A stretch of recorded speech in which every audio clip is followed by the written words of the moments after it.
And we are back. And Back, this time back. we will be getting into early eras and first B-sides. I've been Woo! most excited for this. Listen I've to been me. most excited for this because, again, I use this as the opportunity that I truly needed to do a real, true deep dive into Shiny's history from debut DNA to present day journey. And yo. Mm-hmm. Hey, yo, I get excited when I be thinking about Shiny's music. Ah, I get excited. I get excited, get excited, get excited. So just a little bit of backstory history. So Shiny Mm-hmm. debuted in May of 2008 as Five, and their group is known as a contemporary R&B boy band, K-pop group, Okay. however, but it's contemporary R&B boy band. And their original purpose of formation was to be trendsetters in music, fashion, and dance. That is what the company wanted when they came up with the group Shiny. Shiny stands for someone who receives light.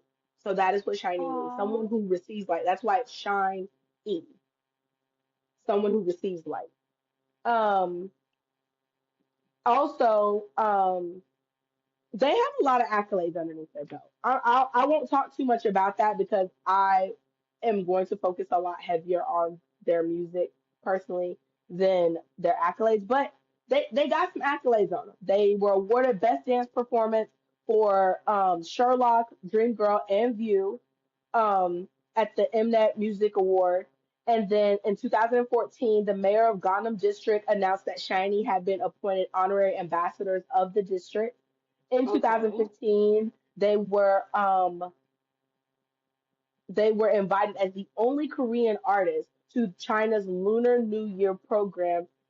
During the same month, they became ambassadors of the Ministry of Personnel Management to promote Korean dance, music, and fashion.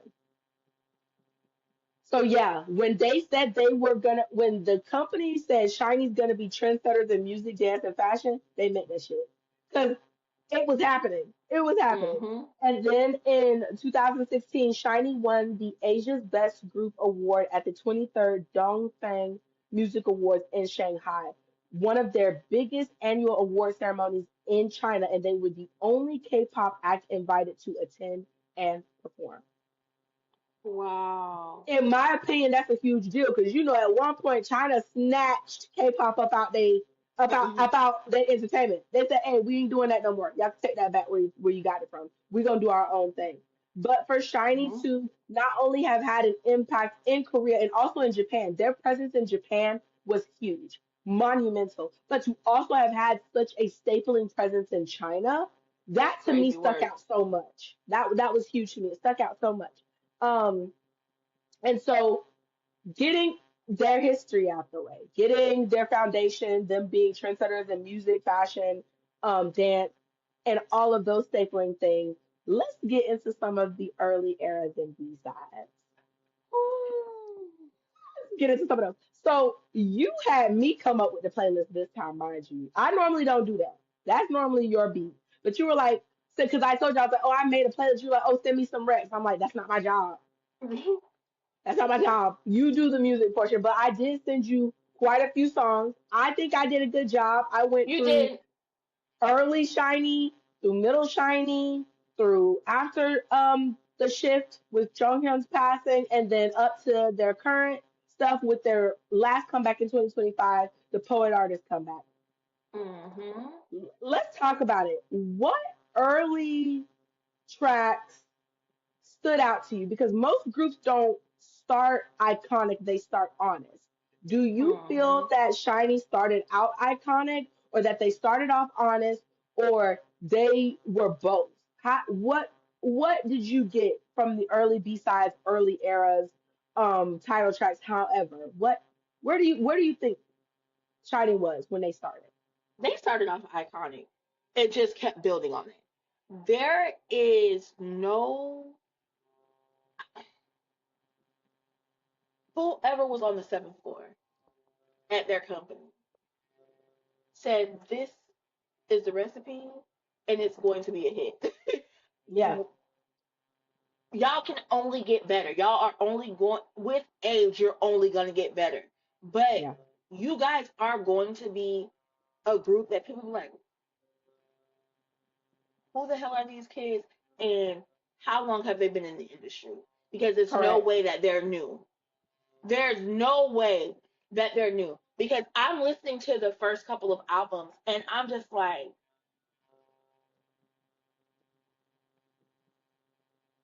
I'm listening for the misses. Like, Hmm. where are y'all stumbling and then how are y'all recovering? Correct.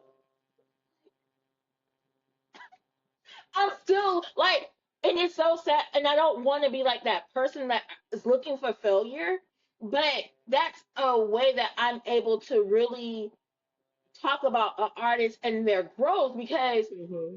you failed before and look how you've recovered. Look how Yeah. you've learned this and the third. I was just like, all of the songs personally were not my jam.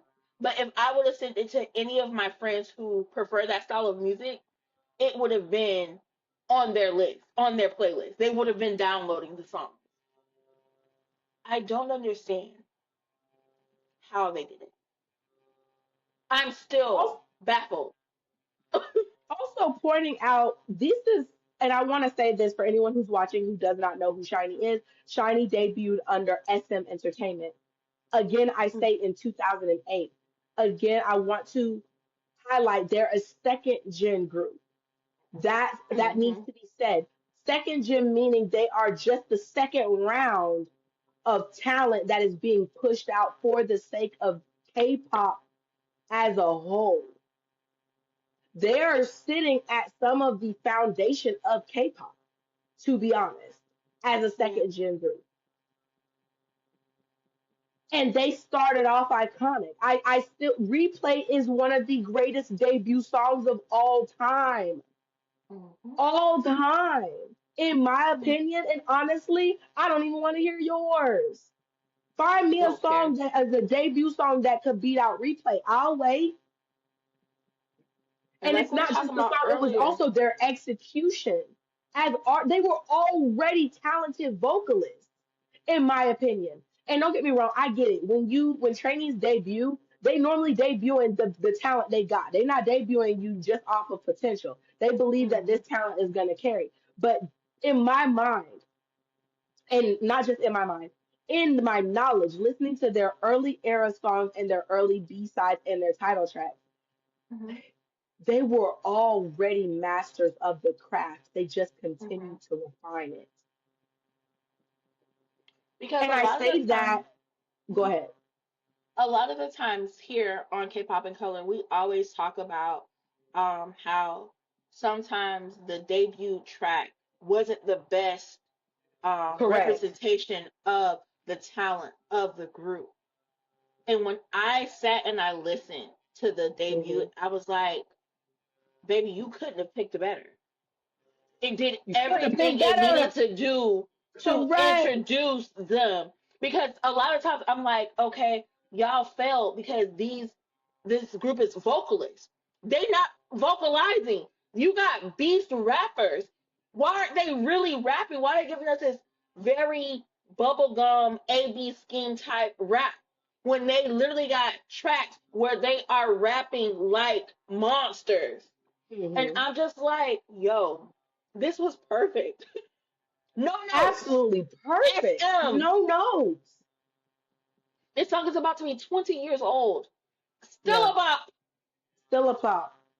Still a pop. Still a bop. For sure. Still a bop. Classic. Nostalgia. It's everything. Mm-hmm. The way I love that song, something serious, is Don't start singing serious. it. I love replay. Key, I'm sorry. Key, I'm sorry. I will Because she's never not be really. able to let replay go. I'm actually standing in front of replay myself. I will take the hit for replay. I will take it. Matter of fact, if you're tired, give me the mic. I will perform it. I can't let that go. I can't let the song go. And don't let me learn to dance. Because then it'll really be a problem at that point.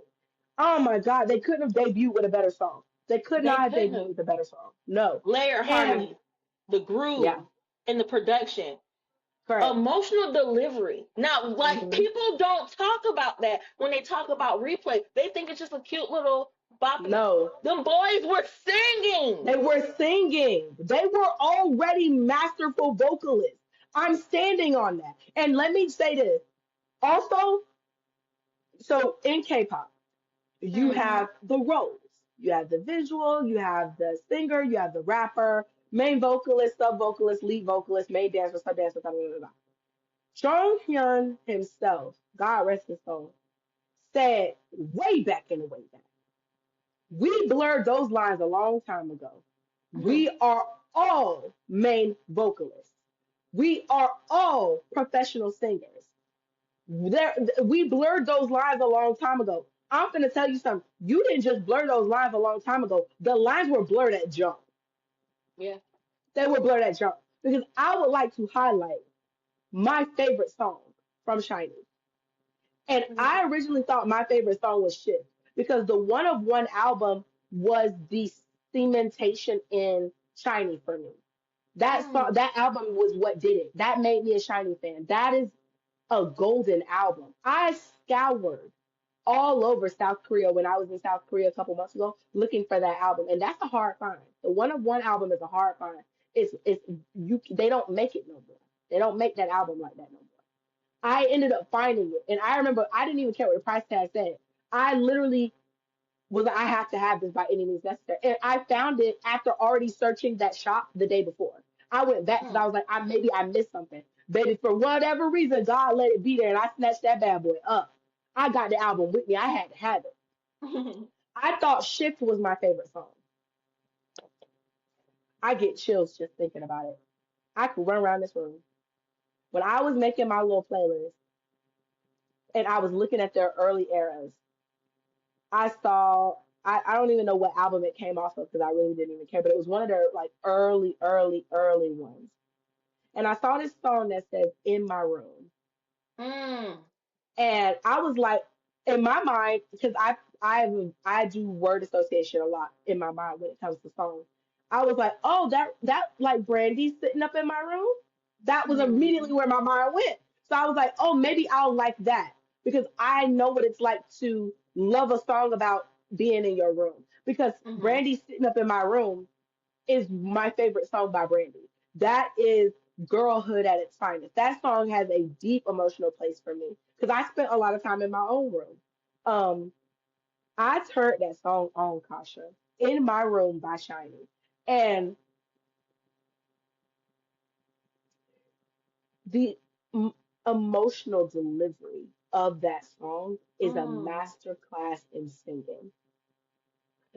It's a masterclass. I would love to hear another group cover that song. I That song is so special, even to the point where when I heard it, I turned it off. I was like, "Hey, don't piss me off." Oh, I did. I was like, "Don't piss me off," because not y'all singing like that at the beginning. Y'all were already singing like that at the beginning. I thought replay was good. crazy, crazy, crazy, I thought crazy replay work. was good. In My Room came on, and I just was like, "Yo, like, what the hell am I here? This is beautiful. There's no other Mm-hmm. word. It's stunning." So then I went and looked up to see if maybe they had a video of some sort, Mm-hmm. and it's Key, Jonghyun, and Onu. I think that's what did it for Key. I think that's what did Locked it in for sync. Key. Oh my Oh my gosh. God. The way the and we've talked about this before with one other group who is their peer, TVXQ. Mm-hmm. There's a level of trust in performing with another person that makes all the difference in emotional delivery, harmony stacking, knowing when to give it your all and when to pull back, especially when you're in a group with other phenomenal vocalists. It's one thing if you the cream of the crop and you carrying everybody on your back, but when you are, for lack of a better term, sparring off vocally with someone that is on your level as much as you are, and they also bring something dynamic to the table. Y'all gotta trust each other for real when to deliver the song to its fullest. I would like to highlight so many, and really, I'll wait. I'll ask you, what were your favorite early era songs and B sides, whether they be title tracks or B sides? Since we're already talking about it, what were some of your favorites of Chinese? Is it 623? Is it Selena or Celine 623? I know it has 623 in it. So I was like, why is this It's date so Celine six important? two three. Oh my God. The longing, the cinematicness Mm. of that song, the emotional break. I really felt like I was drowning. Oh, Like that's the on their Misconception of Us album. Okay. I I told myself after I'm gonna go back and I want to see what the translation of that, because I felt like I could not breathe. I was Mm. so emotionally stirred up by that song. So that one, and then Odd Eyes, Odd Eye. You said Odd Eye? Yeah, it's Odd Yeah. Eye. Okay. Groovy as fuck. Put it in my car. I literally listened to that song twice going to Sonic in the middle of the night to get me a slush. I love Confident. that. The vocal textures. Like, there is some, if you guys are like frequent listeners or watchers of ours, baby, a R&B groovy song gonna do it for me every time. Every time. Because I love R&B to my core. Put it in a Hmm. needle, stick it in my veins. Like, I love a very groovy R&B song. Any type of R&B, but if it has a good groove in it, or if it's talking about the sex, it's my song.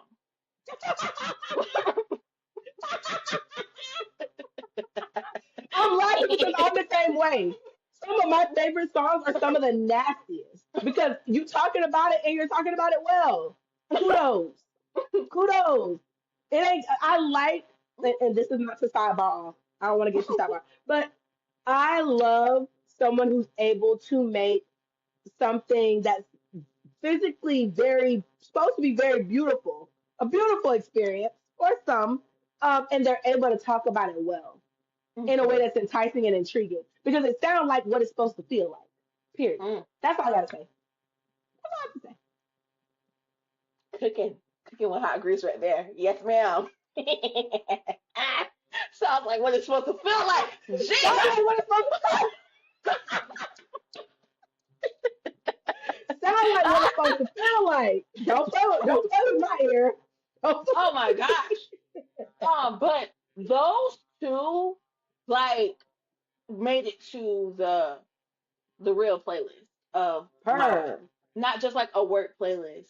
Yeah. Um,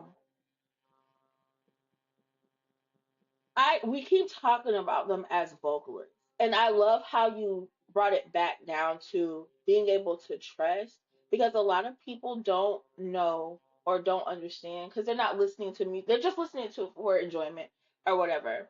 And I love how you said again, it is a trust thing, especially Hmm. when you're live, because being a great singer isn't only about the notes that you can hit or how long Hmm. you can hold them.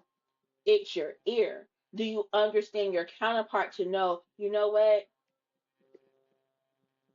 He about to act a fool. I can't act a fool too. I have to show some restraint. Or he is, oh, he's sick today. I can already hear it. So I know for a fact he's not going to go for the note. So I'm going to carry it. That Yeah. takes a lot of IQ, music IQ, to be able to Yeah. do that. And to know that they were doing it so early on as a group, you have groups who have been together, singing together 10, 15 years and still don't got it. Yeah. Still can't do it. I don't know if they don't want to. I don't know if it's ego. I don't know if it's their ear, but still can't do it. And to know they were doing it from conception is crazy and Yeah. speaks to their talent and their willingness to be a group. Hmm. But I those are my love two that. songs. Okay. Did you have any title tracks that you lean to? Baby. Um My lady. Ring ding dong, ring ding dong, ring ding ding ding ding ding. Even though I said I that song every time. So I can't.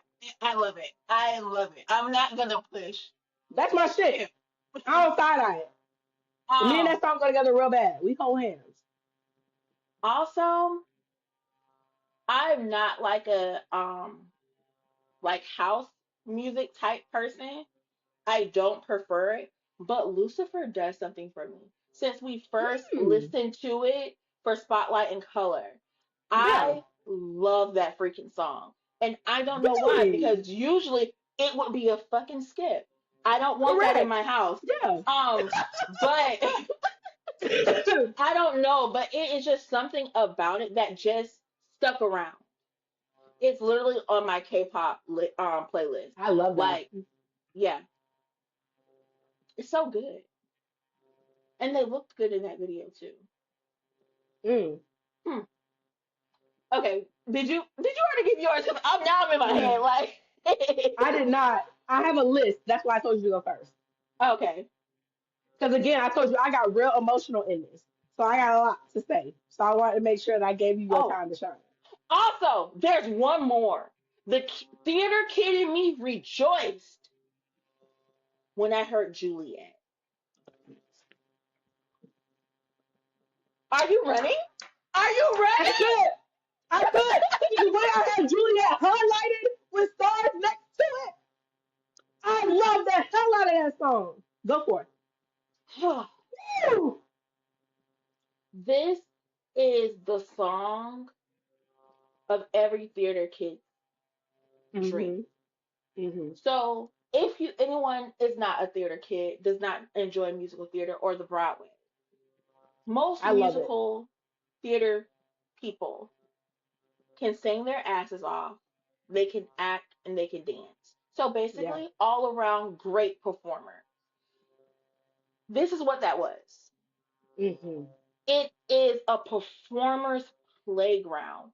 It's theatrical. It's melody heavy. It's very emotionally, Mhm. do I want to say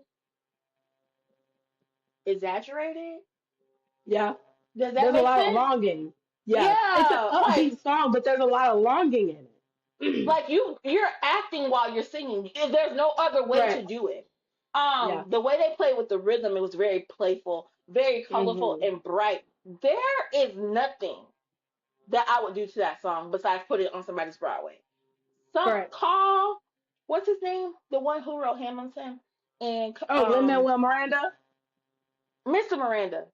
I don't know where this would fit in your next play musical, but put it on the stage or recreate it because it's a great song.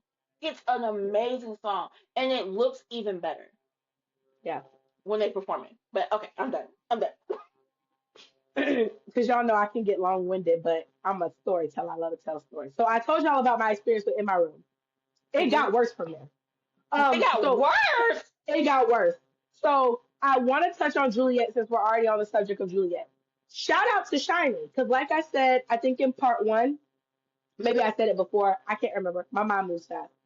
I learned so much doing the research for Shinee because I was so emotionally invested that I learned so much about music that maybe I never paid attention to. Now, especially, I know I never paid attention to some of the stuff I was really looking up because I wanted to have as good of an understanding of why their music sounds the way it does and the things that I'm reading and researching about them to have a better respect for them and their Yeah. craft. Because in K-pop, especially nowadays, there is a lot more conversation around cultural appreciation and cultural appropriation. And I am bringing this up for a reason. Um, Hmm. there is a huge conversation, a huge discourse, a lot more conversation and talk is being had around cultural appreciation, cultural appropriation, and basically stealing from Black culture. Let's call it what it is. A lot of conversation is happening in the Black community and even in a lot of the Asian community about K-pop idols and artists and companies not fully respecting Black culture but using Black culture and Hmm. benefiting from it. I said all that to say I learned so much about music in itself and the way music works that I look at a lot of Chinese discography and I can tell that there was an appreciation for music as a whole, whether it was black culture, um, and they were pulling from hip hop, R&B, or they were pulling from New Jack Swing, or sorry, pulling from EDM, house music, techno, funk, whomever. It was a lot of appreciation. And Mhm. it also was reinforced in a lot of the terminology. So I always looked at music, and if I heard something and I knew where the backtracking or the foundation of the music was coming from, I always just assumed everything was a sample. Oh, they sampled that, they sampled that. Not really knowing what these terms meant. So when I was doing my research, and it came up about Juliette, and it said a what do they call it? A instrumental remake of Corbin Blue's song "Deal with It." Mhm. One, I am a musical theater kid. I love Broadway with every fiber of my being, but I am also a Disney Channel baby. I am a product of the best golden eras of Disney Channel, Nickelodeon, Cartoon Network. I am a product of that. That was Mhm. my golden era. That was my time. I lived through it. So for one, to see Shiny and Corbin Blue in the same sentence already was like, what the hell? Mhm. Crossover of my life, to be honest. Because how the hell you know who Corbin Blue is?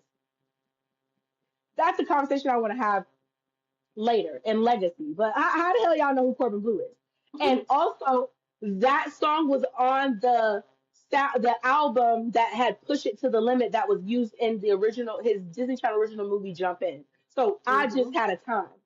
But they called it a instrumental remake. And when I went back and listened to Corbin Blue's Deal with It, I was like, oh shit. I heard But it. then I was Yeah, when like, she sent it to me. is it? I mean, no. I mean, it was there. I literally played that song, then went and played Juliet, then played another one, played Juliet, played that, played Juliet, and I was like, well, isn't that just a sample? But then I was like, but you don't even really know what a sample means. So I looked up what sample means. Sample is lifting a specific 4 second drum loop or vocal snippet directly from an old vinyl or record and pasting it into a new beat. So kind of Mm. like Mo Money Mo Problems when they took Mhm. that specific "I'm coming out" from that song Mhm. and dropped it into Mo Money Mo Problems. That's a sample. What a instrumental remake is the process of re-recording an existing song or pre-existing melody or musical element and changing the melody, audio, instruments, and beat. So in some way, shape, or form, you are taking a pre-existing record or pre-existing melody and you're changing everything about the melody, the audio, the instruments, or the beat. Sorry. It's okay. So then after I saw that, it got me thinking. No, I'm hearing all the same notes. What do you mean it's an instrumental remake? So then again, I went back after having this definition and I said, okay, we're gonna play it beat for beat, note for note, minute for minute. So after 1 minute of Juliet would go, I go back to Corbin Blue 1 minute. 30 more seconds of Juliet, 30 more seconds of Corbin Blue. And I could hear the changes. Whereas Corbin Blue had more of like a bass drum or or a bass drum, I feel like Shiny used a snare drum. And I wrote next to it, it reminds me of Michael Jackson's Beat It drums. Mm. The drum of the Michael Jackson's Beat It is what I heard in Juliet. And it was a lot sharper than what I Mm. heard in Corbin Blue's Deal With It.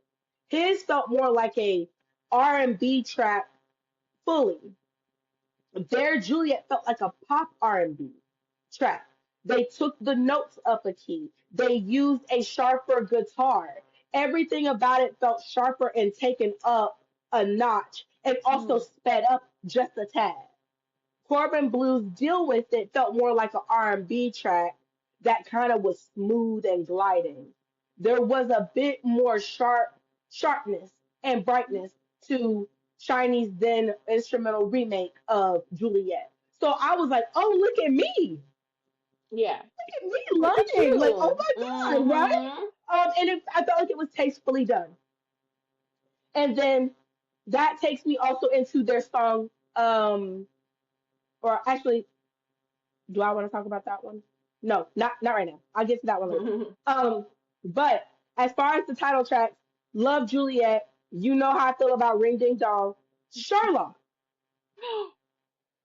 I feel like with Sherlock, I don't know why, but I feel like they got louder.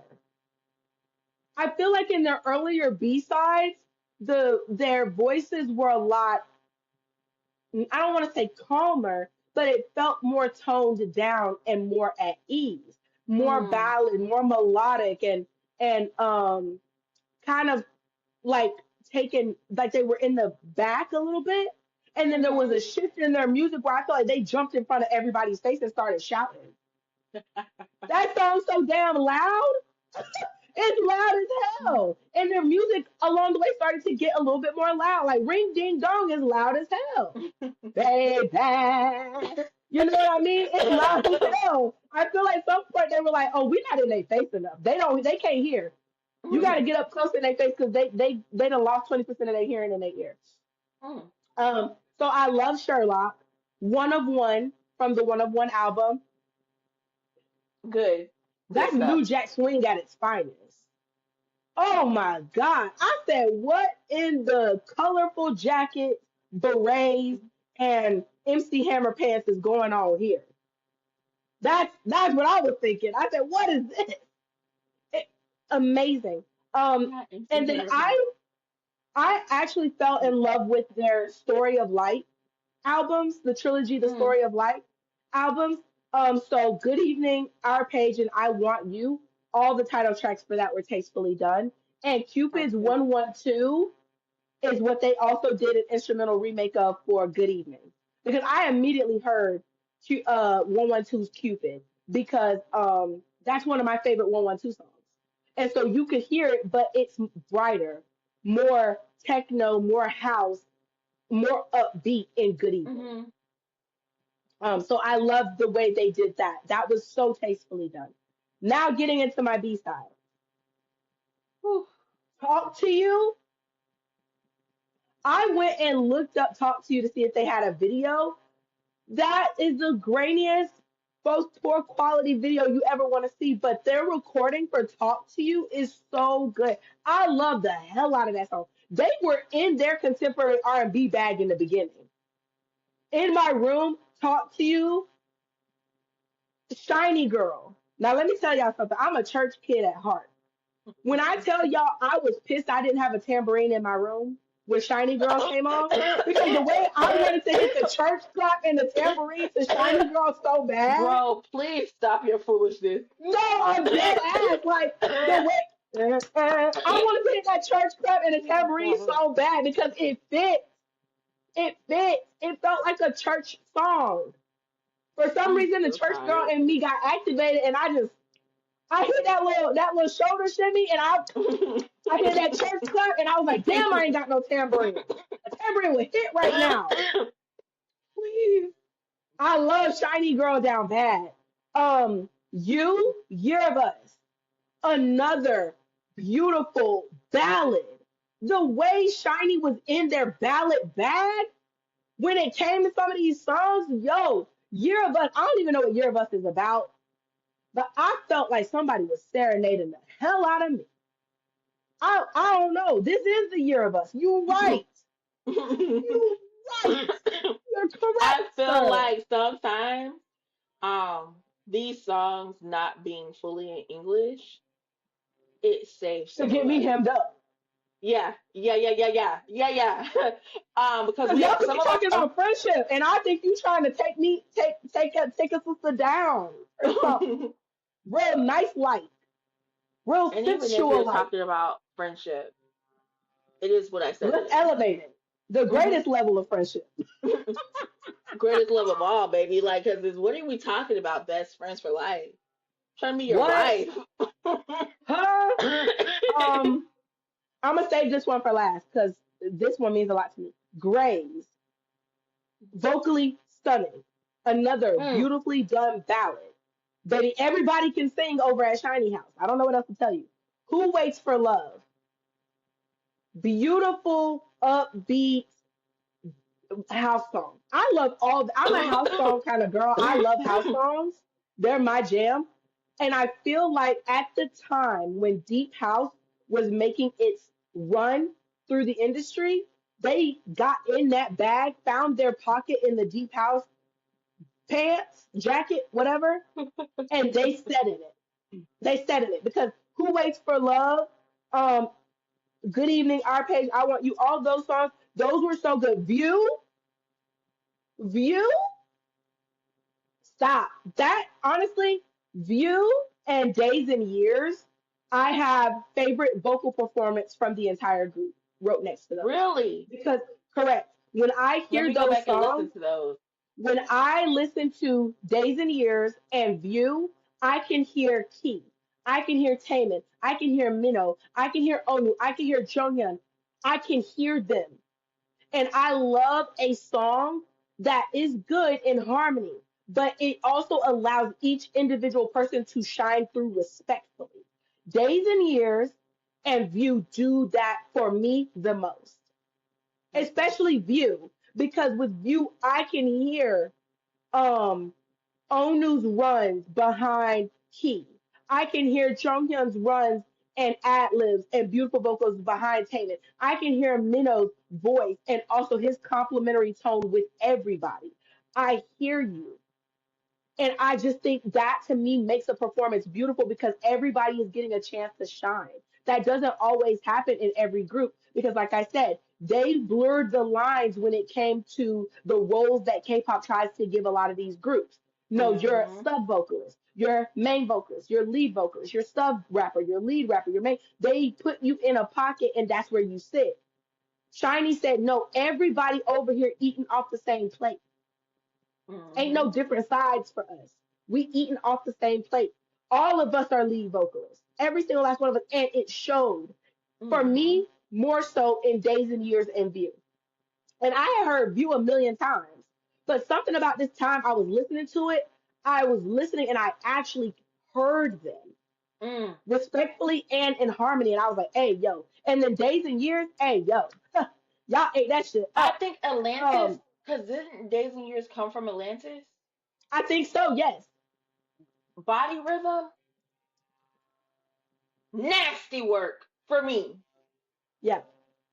I did. I think those are my favorites for me. View, and then Days and Years.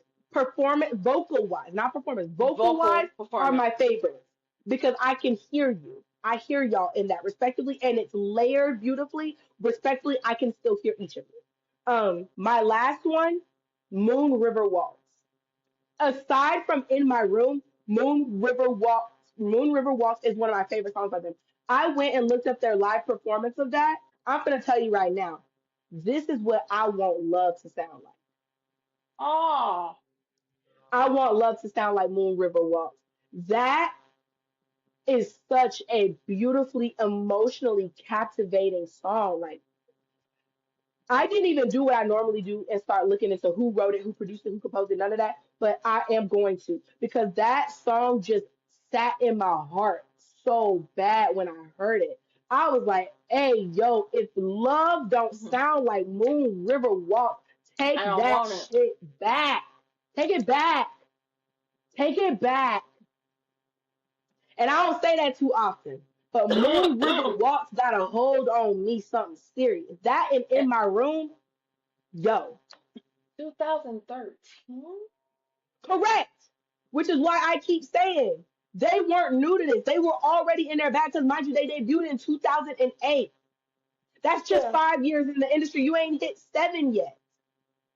You ain't even Mm-mm. hit seven yet. And they were already so, there was so much emotional depth to their voices and their delivery that these songs were, I'm like, y'all let me go. Let's unhand me. No, They they got a had a hold on you. chokehold on me. I believe Moon River Waltz is that's what love's supposed to sound like. That's what it's Mm. gotta feel like. That's what it's gotta feel like. And if it don't, again, take it to the back. Recall, we want a refund. That song is so special, so beautiful. So and their performance. My God. I love that performance so much because they're sitting. I can't remember exactly. which performance it was. It's for Shinee. Mhm. I don't know what that specifically means, but it's for Shinee. It's a concert. They're in concert for some sort of performance, but they're sitting. They're sitting for the entirety of this performance. A lot of times, people can't belt When they sitting, it's hard work. when they're sitting. It's hard work. Standing is a lot better. And to have the breath control, knowing when to go forward and pull back, it's a master class. They are masters at the craft.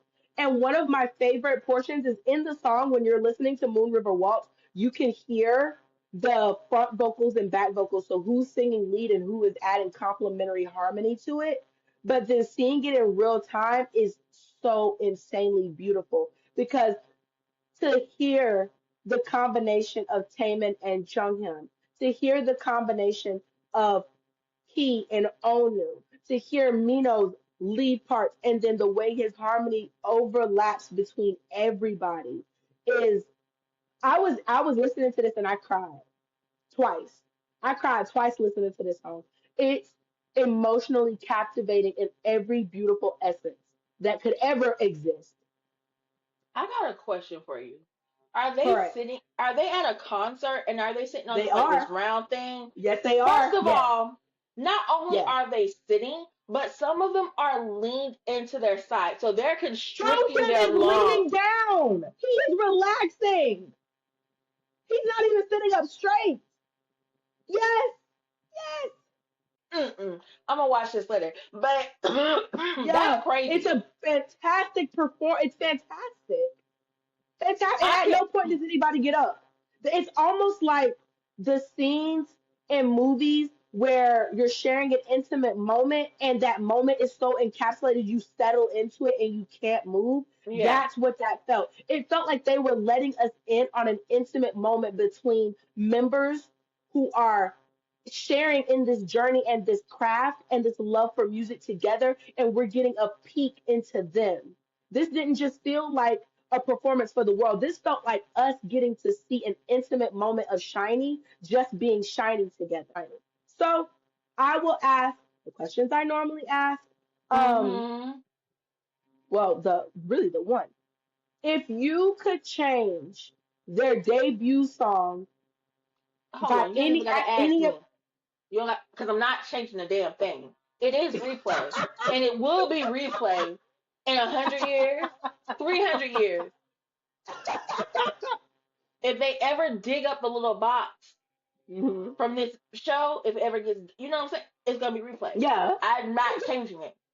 Don't I ask me a have to ask question. the question, but I also agree. I wouldn't have changed replay for anything in the world because Nothing. replay was a foreshadowing of Hmm. their greatness, and they've lived up to that 100%. So I will ask my second question that I normally ask. Oh Jesus. Um, do you think with the title tracks we've mentioned, with the different albums, if any of the B sides on those albums had been made title tracks, would they have made a shift in Shiny's journey, in their appearance as storytellers, any of that? Do you feel any of their B sides could have replaced any of their title tracks and made any of a difference in their journey? I honestly feel like because the way they set up their discography, it would have we would have still ended up in the same place. Because I I agree. feel like they were very intentional with the Hmm. songs they chose as B side and the songs they and it wasn't because like oh like because we were saying earlier they've always been vocal beasts and they've Yeah, never chose like a less I really haven't seen a song from them where they didn't perform at their best vocally. 100%. So there's no I don't mm-mm, mm, I don't who I have one. you have one. I have one. Let me see if And I agree it's with a you. selfish one. It's a selfish Oh, one. It's okay. selfish. It's Okay. selfish. It's not anything to do with their actual discography. I agree 100%. I feel like their journey, their discography was intentional as hell. There's nothing I would change about any of their discography, the title tracks, the B-sides, none of that. Everything sits where it's supposed to. I love it Mm-hmm. respectfully. And that's not to say with any of the other groups I didn't love any of the switches we made. I thought it would have just been interesting, but I can't do that with Shining. Selfishly, because of how much Aw. I love Shift and I love that the performance, the song, the Mm-hmm. everything about that song. I wish Shift would have been the title track or the lead single instead of One of One because I selfishly wish I could have seen Jonghyun perform that song before he passed. That's just me Okay. selfish. I wish I could have seen him perform with his members and do the choreo for that with them before he passed. Gotcha. Yeah. Okay. Um, but yeah, so and then last but not least, I'll ask our other favorite question that we love to be asked. If you could introduce Shiny to someone who don't know Shiny, and you had to introduce Shiny with one member and one song, who would you introduce? What song would you choose, and who would you introduce it with, and why? Now, I don't want to be selfish. I don't want to be selfish. I don't. I don't. I don't. I don't. Because, and I don't want to set the people up for an okie doke. Because I would definitely, if this angel fine piece of man was still on this earth, Hmm. it would definitely be symptoms and Jonghyun. But because I don't want to set the people up and they're like, well, where is he? What happened to Yeah, I get that. I get that. him? I'm not gonna do it to him. But if I had to do another one, like real, it would be Key and Ada. Mm. Okay. That's it. Y'all figure it out yourselves why I chose that.